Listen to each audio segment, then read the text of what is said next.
Institución Universitaria Ceiba, educación diferente. Bueno, hoy vamos a hablar sobre el objetivo número 7, que es uno de los objetivos del desarrollo sostenible. Ustedes saben que el plan de las Naciones Unidas o el programa de las Naciones Unidas para el Desarrollo ha establecido 17 objetivos que buscan la sostenibilidad a nivel mundial, dado a las problemáticas ambientales que se viven en la actualidad. El objetivo 7 es uno de los objetivos clave. ¿Por qué razón? Porque es el objetivo que trabaja el tema energético. El tema energético a nivel mundial es un tema central, que es casi que el promotor o el elemento que genera grandes problemáticas ambientales. El tema de la energía es un tema que está íntimamente ligado con el problema más grande que tenemos nosotros en este momento a nivel planetario, y es el tema del cambio climático.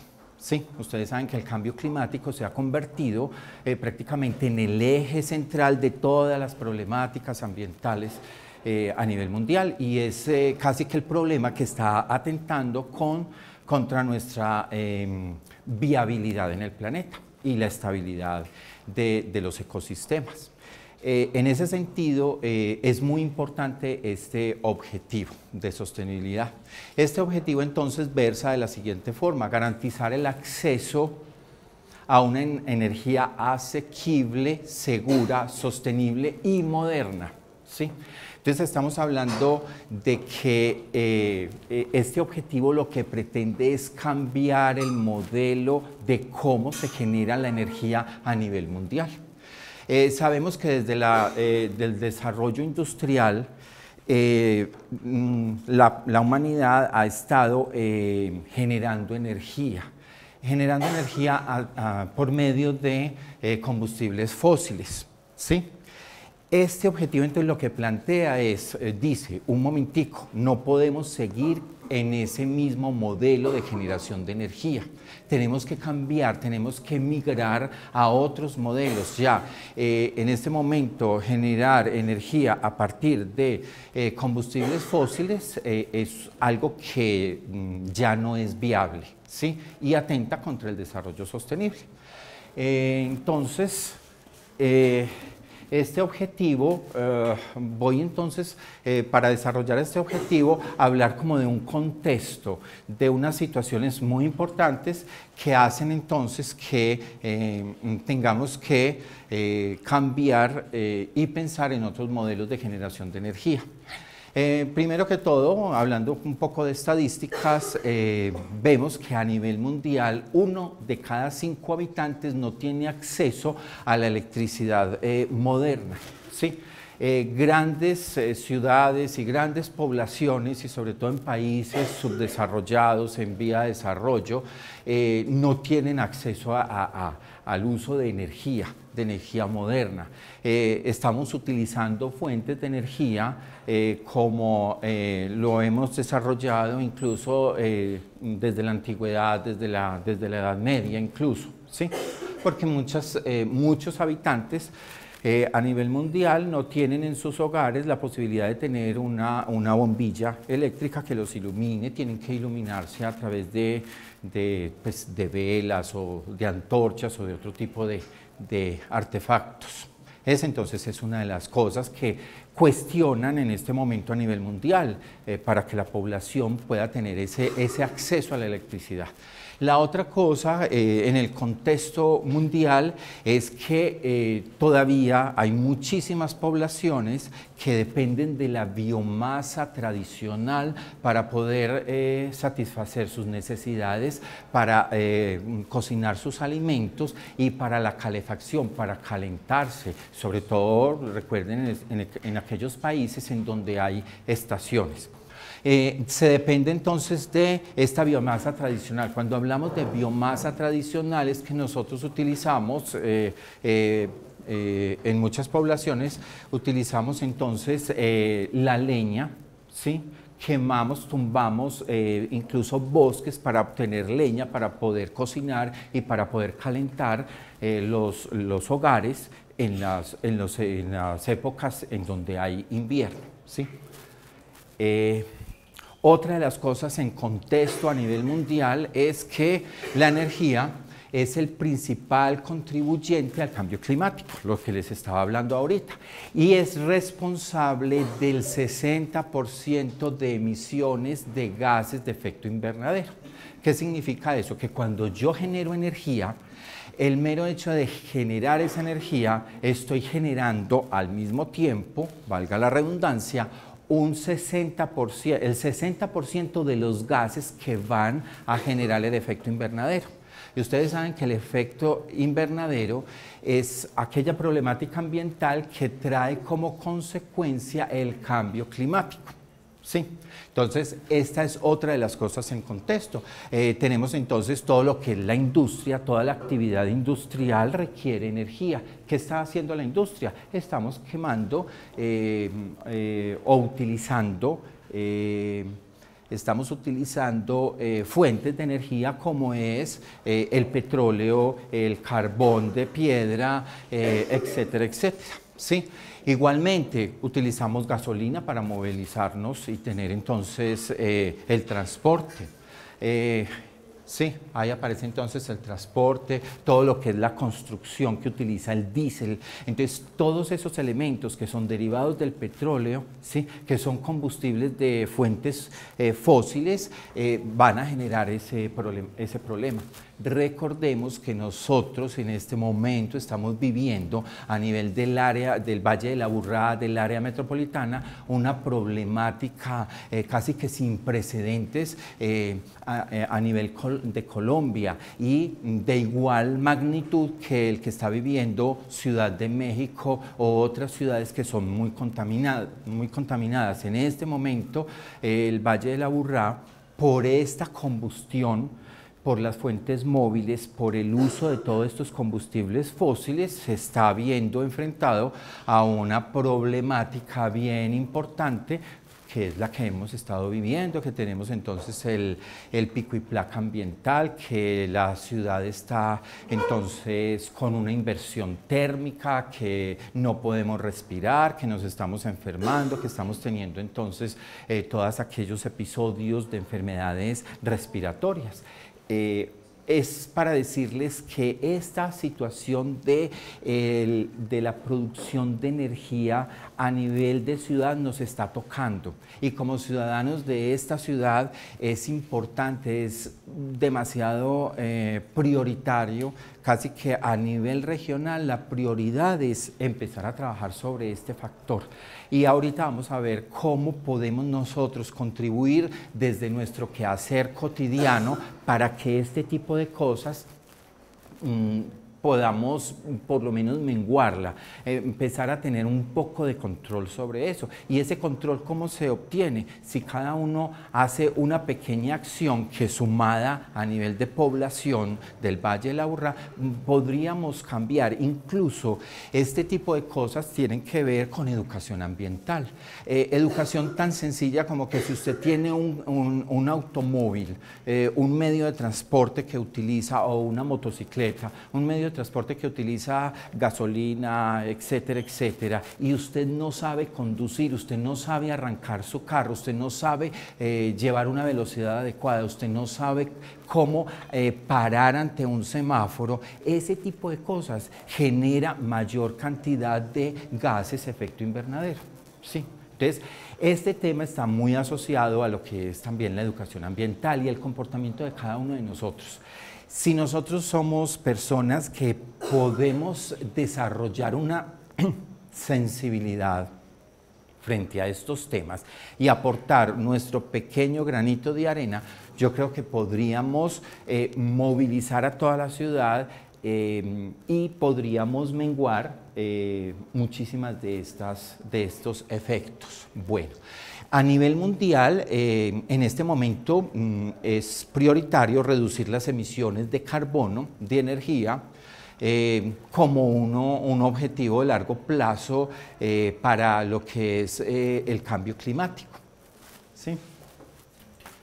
Bueno, una de las cosas importantes es que tenemos ese objetivo que habla entonces del acceso a la energía que sea efectiva, moderna, etcétera, etcétera.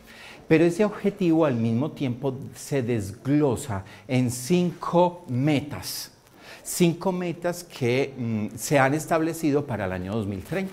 ¿Sí? O sea, tenemos todo un tiempo para poder desarrollar a través de unas metas, o sea, alcanzar unas metas para poder cumplir el objetivo. Entonces, la primera meta es proveer a la población mundial para que puedan tener acceso a una energía que sea asequible,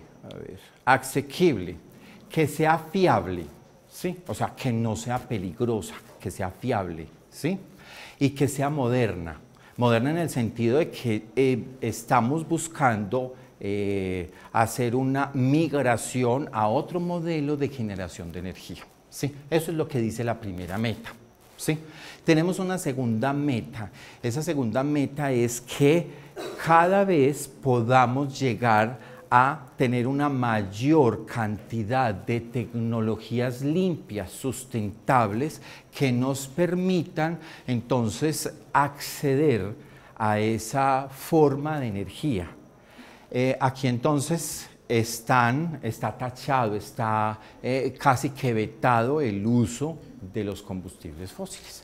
Y está entonces en este momento potencializado todo lo que tiene que ver con los desarrollos de energía solar, energía eólica, energía por biocombustibles, etcétera, etcétera. Si la humanidad logra llegar en el año 2030 a tener una reconversión de sus formas de producción de energía, vamos a poder salir al otro lado del túnel en todo lo que son las problemáticas ambientales, ¿sí? Porque incluso a mi modo de ver, lo que es el cambio climático y el tema de energía es la problemática central de todo lo que vive en este momento a nivel mundial relacionado con el medio ambiente, la crisis ambiental. La tercera meta habla de que los sistemas de generación de energía deben ser 2 veces más efectivos. Y explico esta parte. Cuando nosotros hacemos la conversión, en este caso, voy a poner el ejemplo, de un combustible fósil, yo tengo que quemar un combustible fósil. Ese combustible fósil genera una energía calórica, ¿sí? Esa energía calórica luego se convertirá en una energía mecánica, eléctrica, etcétera, etcétera. Si comparamos la cantidad de energía que se produce al quemar ese combustible fósil versus la energía que yo obtengo por haberla quemado, se ha perdido una gran cantidad, un gran porcentaje de esa energía. Entonces, lo que habla la tercera meta es que podamos por lo menos duplicar en nuestra nueva forma de producir la energía, duplicar la eficiencia. O sea, que si yo, por decir alguna cosa, si yo produzco 3.000 kilojoules de energía calórica por alguna nueva forma de producir la energía, esa cantidad prácticamente sea el 99% convertida en energía mecánica, energía eléctrica, etcétera, etcétera. De eso entonces está hablando la meta número 3. Tenemos una meta, una cuarta meta, y habla ya de algo que tiene que ver como de acomodar una cantidad de elementos estratégicos para poder generar ese cambio en la forma de producir la energía. Y entonces se habla de una cooperación internacional. Esto no lo puede hacer una ciudad solita, no la puede hacer un pueblo solito, una población, un país solo no puede hacer esto. Esto tiene que ser, la solución tiene que ser a nivel tecnológico, tiene que ser un esfuerzo a nivel mundial, ¿sí?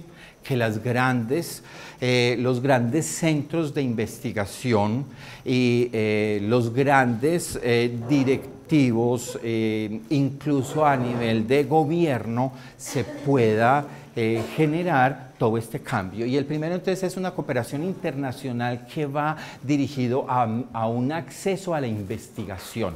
¿Es de qué estamos hablando entonces? Estamos hablando como de que haya mayor recurso económico y mayor recurso en la parte del potencial científico para poder investigar estas nuevas tecnologías y estas nuevas estrategias.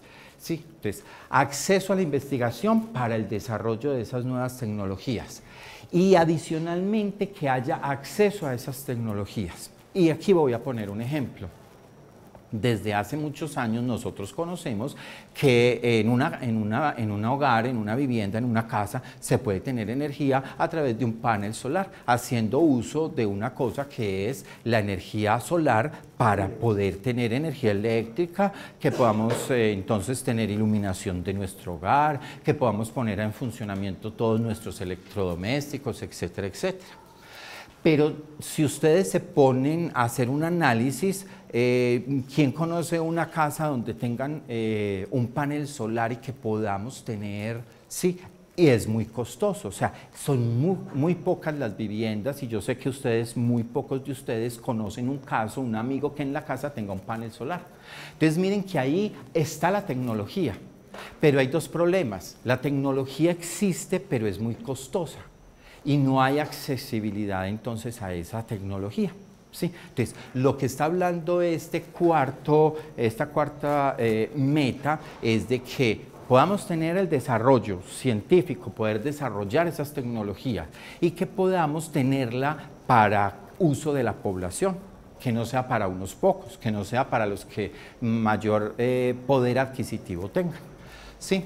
Entonces ahí se relaciona todo lo que es la investigación, el acceso a esas nuevas tecnologías y la parte económica que juega un papel muy importante, que esas tecnologías sean a unos costos que la población en general tenga acceso a ese tipo de cosas. Ese es como para dónde vamos en este momento, ese es el deseo que a nivel mundial se quiere. Bueno, y finalmente hay una última meta y es como ampliar la infraestructura y mejorar toda la tecnología para poder prestar el servicio.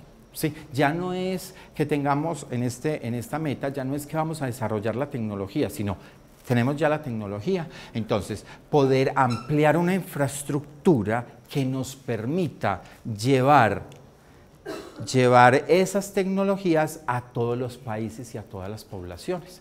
Y aquí tenemos entonces como esa situación. A nivel mundial hay poblaciones con extrema pobreza, están los países en vía de desarrollo, están los países subdesarrollados. La ubicación geográfica es muy importante cuando hablamos de poder llevar o que la población acceda a los sistemas de producción de energía, ¿sí? Entonces, por ejemplo, un país que no tiene litoral o no tiene, por ejemplo, acceso al mar, no tiene mar, o por ciertas condiciones geográficas que tenga que ver, por ejemplo, con la topografía, con las montañas, tiene dificultades para poder acceder entonces a esas tecnologías. Entonces, por eso es necesario ampliar la infraestructura y mejorar toda la tecnología que va a soportar la transferencia o poder llevar esas tecnologías a la población. Sí, entonces, estos son los 5 objetivos. A continuación voy a hablar un poco sobre lo que son las tecnologías sostenibles, ¿sí? Son diferentes las metodologías que hay para poder producir tecnología. Todas estas metodologías en este momento, muchas de ellas están desarrolladas, pero necesitan se requiere seguir investigando sobre esas tecnologías. Se requiere seguir investigando para poder perfeccionarlas, por ejemplo, para poderlas tener a un nivel que pueda llegar a la población.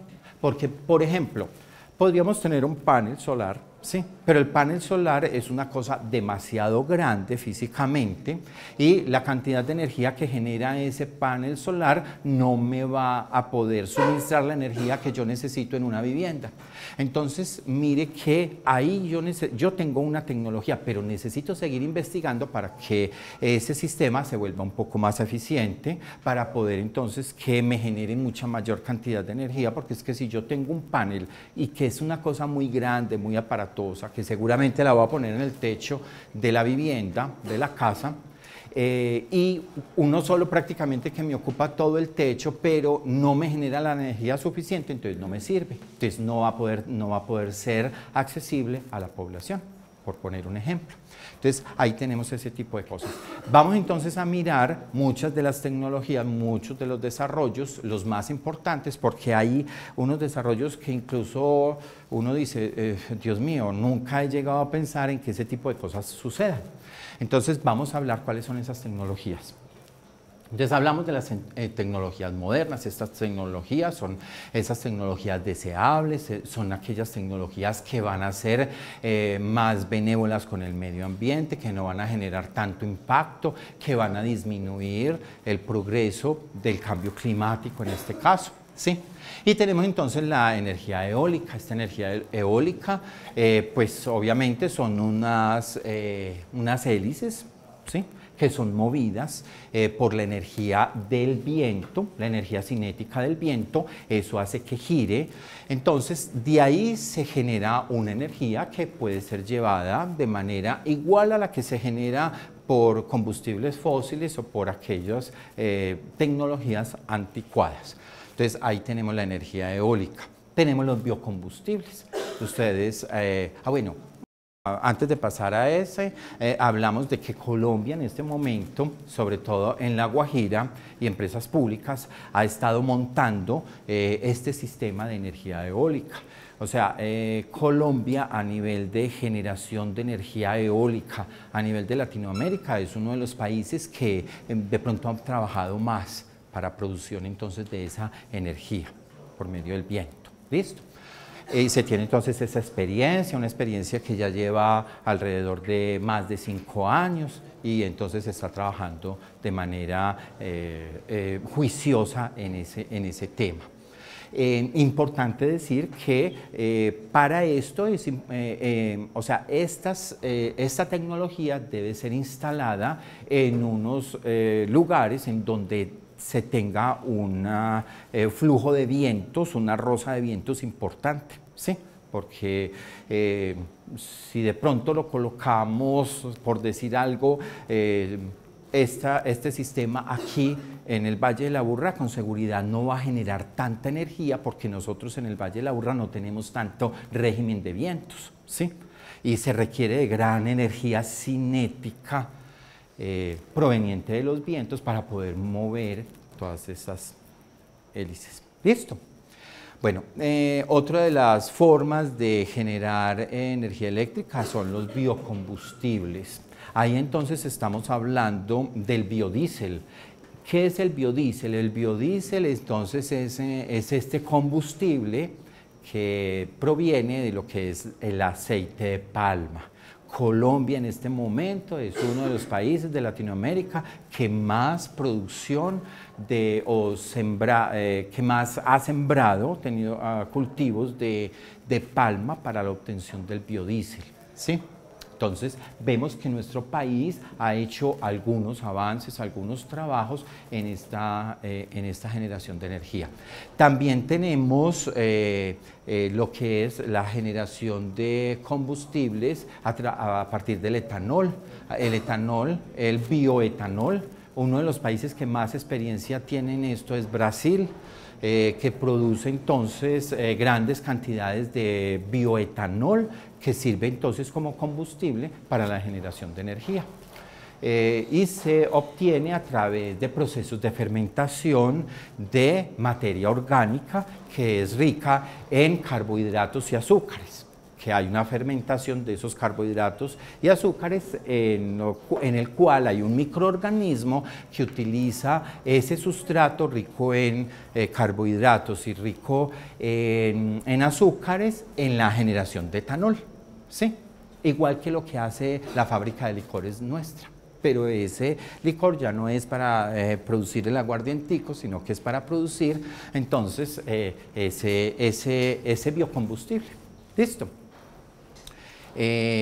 Bueno, el otro es producción de energía a través de la biomasa. Cuando estamos hablando de la biomasa, estamos hablando de residuos orgánicos de la agroindustria, ¿sí? De los cultivos, de los excedentes de cultivos, todo eso se fermenta o hay generación de combustión para poder entonces tener la energía, ¿sí? Otra energía, y esta energía, bueno, es una metodología, es una tecnología que no se ha desarrollado muchísimo a nivel mundial, pero es una energía bien interesante y es aprovecharnos de la energía que hay en el planeta, en el subsuelo. Sabemos que donde hay fenómenos geológicos asociados a lo que son los volcanes, hay unas fuentes de energía en el subsuelo. Esa energía es una energía muy valiosa, alta cantidad de energía, altas temperaturas, ¿sí? Ahí lo que nosotros hacemos o lo que se hace a nivel mundial es que el agua es evaporada por esa energía que hay en el subsuelo, en las capas rocosas al interior de la Tierra, de nuestro planeta.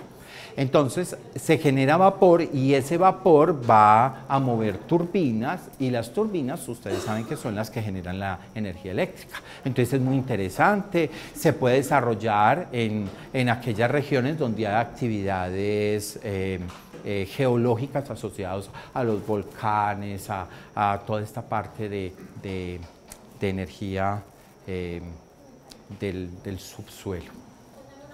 Sí, adelante, bien. Para poder extraer el aceite de la palma, para sí. el combustible es necesario talar el árbol.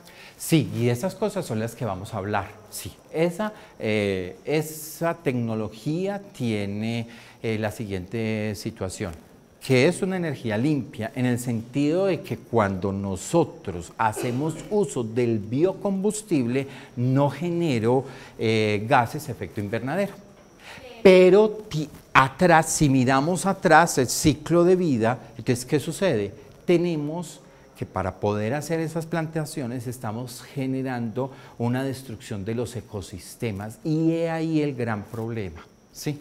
Ese es el pecado de esa tecnología y esa tecnología en este momento está muy cuestionada. Pero se habla de que es energía limpia en el sentido de que cuando tú quemas el biocombustible, ahí no te va a salir gases de efecto invernadero que te van a generar el cambio climático, pero el daño lo vas a hacer por el otro lado. Ahorita también vamos a ver lo que es la energía hidráulica, cuando yo tengo una represa para producir entonces una hidroeléctrica que parte de la represa. Yo necesito construir una represa. Y para construir una represa yo tengo que invadir un territorio y ese territorio conforma un ecosistema. Entonces yo estoy destruyendo un ecosistema. Fuera de eso estoy cambiando el microclima, ¿sí? De la región. Porque entonces no es lo mismo tener una región montañosa con toda su parte de fauna, flora y todo su ecosistema nativo, natural, que cuando ya yo cojo, inundo toda esa región, entonces suceden dos fenómenos muy importantes. El primero es que estoy destruyendo la fauna, la flora y el ecosistema, por un lado. Sí, y por el otro lado estoy cambiando el clima, porque toda esa cantidad, toda esa masa de agua va a generar unos procesos de evaporación, ¿sí? Que van a cambiar el clima y van a generar entonces un clima diferente donde la misma región va entonces a entrar a una afectación porque le cambió el clima, ¿sí? Pero ahí el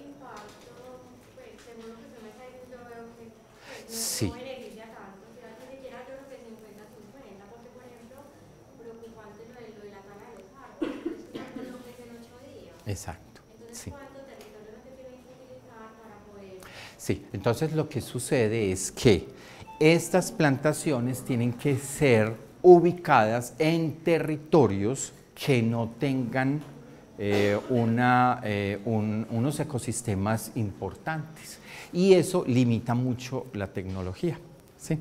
Entonces es eso, porque, a ver, es que de manera indiscriminada, y ustedes saben que el factor económico juega un papel muy importante. Entonces viene la empresa, la industria, la multinacional y dice, bueno, vamos a cultivar aquí en este municipio, entonces vamos a hacer y vamos a comprar estos predios, y resulta que esos predios son unos ecosistemas muy importantes, donde se genera agua, donde hay un ecosistema importante, donde hay unas especies de flora y fauna importantes. Entonces ahí es donde viene, pero si hay una planeación adecuada para poder desarrollar esos cultivos. El cultivo en sí es malo, es por los lugares donde se ubica. Entonces ahí es donde vamos, ¿sí? Entonces sería esa situación. Lo mismo con las hidroeléctricas, ¿sí? Entonces, genera también otro calentamiento, ¿no? Genera un cambio climático, un microclima, sí, genera cambios en el microclima, ¿sí? Y entonces eso, a la final, usted sabe que todo está conectado. Ya no es fresco y no caliente. O era caliente y ya lluvioso, y todas las especies, fauna, flora, etcétera, ecosistema, se afecta, porque es que es un ecosistema que lleva miles de millones de años ahí desarrollándose, y ya venimos a cambiarlo, entonces hay un impacto. Fuera de eso, cuando hablando de la hidroeléctrica, cuando se hace una inundación de una región, todo lo que es el ecosistema, la flora, la fauna, queda sepultada, y hay unos procesos de descomposición de ese material, y también entonces se produce metano, que viene a ser entonces un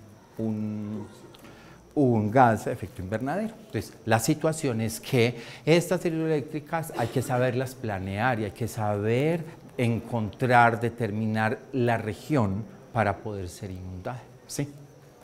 Y igualmente entonces hay unos impactos, pero ustedes saben que todo impacto que se genera yo lo puedo mitigar. Entonces eso es un proyecto a gran escala, donde si se va a talar cierto tipo de árboles, yo tengo que recuperar esa población de árboles o de flora o de fauna en otro lado aledaño como a la región. Entonces es un trabajo de pronto muy, muy complicado, muy difícil. ¿Listo? Está la energía solar, ¿sí? Que esta de pronto es muy atractiva, porque la tenemos gratis, todos los días llega, ¿sí? A través de los paneles solares se genera entonces la energía eléctrica. Aquí también es muy importante que los paneles solares muchas veces son mucho más eficientes en unas regiones que en otras. Exitoso un panel solar en Santa Marta, en Barranquilla, en Cartagena, en La Guajira, ¿sí? Donde tenemos un porcentaje de sol, de horas de luz y de radiación solar mucho mayor que, por ejemplo, si estuviésemos en La Ceja o en Río Negro o en Caldas, que todos los días llueve y está lleno de nubes. Entonces ahí habría, sí, pero es una energía muy asequible, es muy limpia, no tenemos entonces deterioros de fauna, flora, ecosistemas, etcétera, etcétera. Entonces ahí tenemos esta. Hay una energía muy interesante que, al igual que la energía solar, la tenemos gratuita, y es la de la mareomotriz. Es la que se genera por las mareas en el mar. Las olas. Sí, por las olas. Entonces es una cosa muy similar a la eólica, pero en el agua. Hay olas, entonces en el aire hay viento. ¿Qué utilizamos? La energía cinética que tienen las olas van a impulsar unas turbinas que van a girar. Esas turbinas giran, y en esa situación entonces transformamos una energía que es una energía cinética que llevan las olas, el agua, y la vamos a convertir en una energía mecánica, en una energía eléctrica. ¿Listo? Por ejemplo, esta energía se está desarrollando muchísimo en Dubái, ¿sí? ¿Se acuerdan que por allá donde están montando lo que son las islas artificiales, todo eso, y tienen un régimen de olas importante? Entonces allí es esta. ¿Cómo? No, no genera daño. No, es lo mismo que la eólica. Usted tiene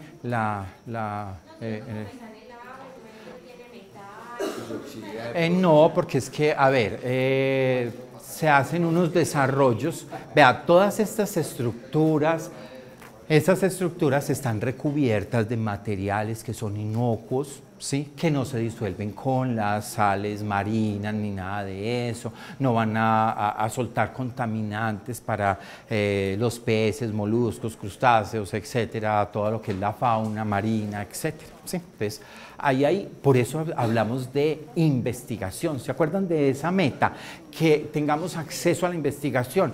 El recubrimiento de estas estructuras es parte de la investigación. ¿Para qué? Para que esa energía se pueda aplicar, sea accesible y se pueda transferir a la humanidad, ¿sí? A la población.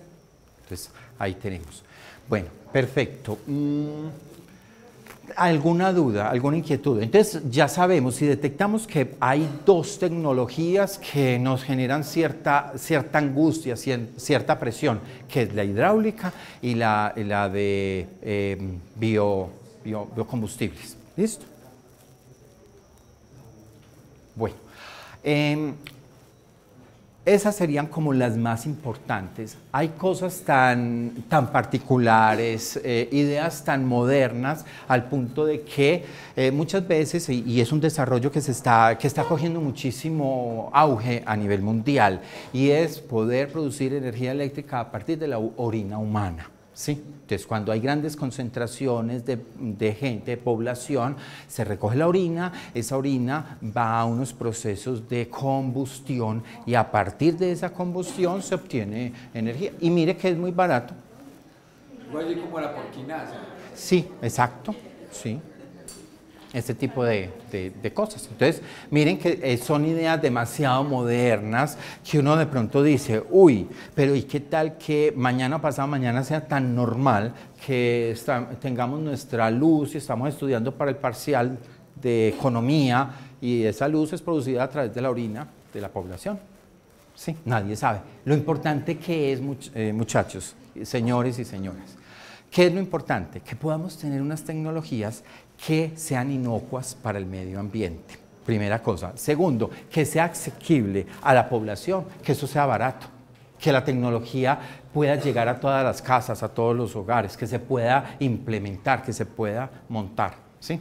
Entonces, esa es una de las cosas. Ahora, hablando un poco de qué acciones podemos hacer cada uno de nosotros para que la situación de la energía no vaya a contribuir a cambio climático. Sí. Hago la pregunta, ¿quién tiene una idea, quién tiene una claridad sobre algo que puedas hacer para que mitiguemos un poquitico o contribuyamos para que no se generen ese tipo de impactos ambientales? Abro como un espacito para que me den ideas o para que expresen sus ideas. A ver. Tengo una duda. ¿El gobierno qué está haciendo para, por ejemplo, los vehículos eléctricos? ¿Cómo está fomentando Sí, a ver. la compra o la comercialización? Sí, en este momento está en desarrollo todo eso, lo que es la tecnología vehicular para eliminar lo que son las emisiones por fuentes móviles. ¿Sí? Ya eso a nivel de política, todavía el tema es muy incipiente. Antes, al contrario, están colocando muchas trabas para esos vehículos eléctricos. Y ahí es donde hablamos, por allá en una de esas metas, que es necesario potencializar lo que es el desarrollo y el acceso a esa tecnología. Entonces, ¿quiénes son las personas que tienen la posibilidad de dar como ese empujón para que se desarrolle? Los gobiernos, y ustedes ya saben lo que está sucediendo a nivel mundial con esto del Tratado de París, en donde hablamos de cambio climático y ya Estados Unidos no quiere hacer parte de ese tratado. Entonces miren, incluso esta imagen habla por sí sola. Sí, hay una población a nivel mundial que está haciendo esto y hay unos países a nivel mundial que están haciendo aquello. Sí, entonces unos jalan para acá, el otro señor jala para allá. Pues, ¿qué va a suceder? Si tenemos la gran potencia a nivel mundial jalando para acá. Entonces, ¿cuál va a ser el futuro? Sí, entonces es un gran cuestionamiento. Sí. Y ahí es donde viene la voluntad de los gobiernos, la voluntad de los grandes centros de investigación. El trabajo que pueden desarrollar las universidades es fundamental, ¿sí? Para poder entonces llegar a que la cuerda se rompa para acá y este señor se caiga y esos señores queden, sí, es como esa situación. Bueno, hablando de pronto de qué podemos hacer para contribuir con esto del cambio climático desde el uso de la energía. A ver, ¿quién me ayuda? A ver, alguien que me tenga una idea. Bueno, vamos a hacer un ejercicio. Levantemos la mano quienes tenemos vehículo. Casi todos, ¿cierto? Moto, carro, no sé qué. Bueno. Una de las cosas que nosotros podemos hacer es que un ejercicio que se puede hacer, sé que hay veces es difícil por otro tipo de cosas, la movilidad es una cosa muy complicada, pero si nosotros en la semana dejamos de utilizar el carro y cogemos el metro, va a ser un poco traumático ese día, va a llover, vamos a tener que cargar la chaqueta, vamos a tener que cargar el paraguas, pero ese pequeño cambio de que deje de circular un carro, y si son 5 compañeros en esta universidad, en este grupo, por allá en el otro grupo son 5, en la otra universidad son 5, empiece a contar gente que a su trabajo va un día, el día de pico y placa, no, yo tengo pico y placa, entonces ese día no saquemos el carro, me madrugo un poquitico más y me voy en el metro, por decir alguna cosa, eso se puede hacer. Muchos de nosotros tenemos una ruta para llegar acá a la universidad. ¿Y qué tal si en esa ruta me hablo con mis compañeros con que estoy haciendo trabajo y toda la cosa? Hey, te recojo en tal estación, pum, y él no lleva ese carro ese día, entonces comparte tu carro, ¿sí? No utilizar el carro 1 o 2 días cuando tengamos pico y placa, ¿sí? Otra de las cosas. ¿Quiénes de ustedes, por ejemplo, ven la televisión al mismo tiempo que tienen el equipo de sonido ahí con alguna música?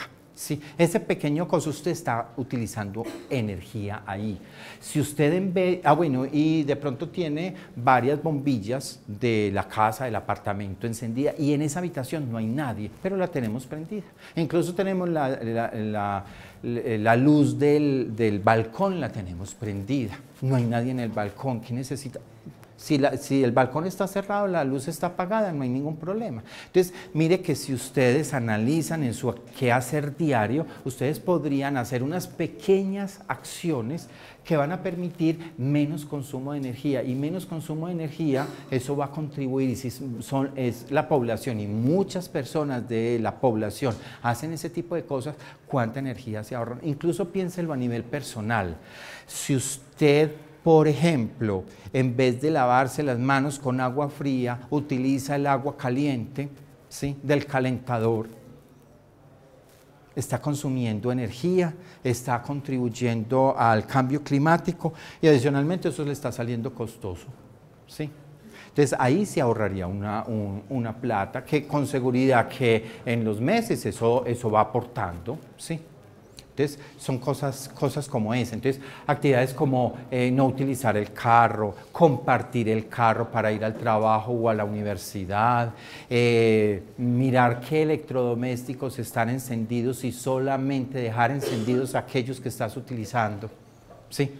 Con esas 3 cosas ya tenemos una contribución importante.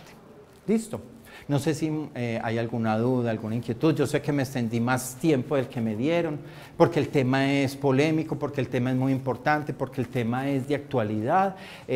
Creo que no hay cosa más actual y más importante, porque esto va contra nuestra supervivencia, la supervivencia de nuestra en el planeta. ¿Sí? No sé si de pronto hay alguna duda, alguna pregunta, alguna reflexión, algún aporte. Espero que este conocimiento, que por el tiempo es de alguna manera muy limitado, muy sucinto, les haya dejado por lo menos un mensaje. Sí, sí, los haya puesto ahí como en el límite para que les despierte la sensibilidad de, hey, es que no podemos seguir en esto. ¿Sí? Bueno, ¿alguna inquietud, duda? Y si no, muchísimas gracias. De verdad que es muy importante hablar de estos temas.